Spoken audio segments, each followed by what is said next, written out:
বন্ধুরা, ক্লান্ত দুপুরে চা খাচ্ছিলাম বারান্দা দাঁড়িয়ে। তো দেখেন, অনেকে বলে পুরুষের জীবন নাকি অনেক সহজ। এই যে গরমের মধ্যে হেঁটে যাওয়াটা যেখানে কষ্টকর, তো সেখানে দেখেন রাস্তার মধ্যে অনেকে বিভিন্ন যানবাহন চালাচ্ছেন, অনেকে আপনার ভ্যান চালাচ্ছেন, রিক্সা চালাচ্ছেন। অনেকে কী পরিমাণ কষ্টটা দেখেন।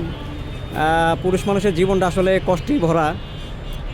যেখানে রোদের মধ্যে আপনার ঘরে থাকাটাই কষ্ট হয়ে যায়, তো সেখানে এই যে কয়েকজনকে দেখা যাচ্ছে আপনার অটো চালিয়ে যাচ্ছে, কেউ ভ্যান চালিয়ে যাচ্ছে, কেউ রিক্সা চালিয়ে যাচ্ছে।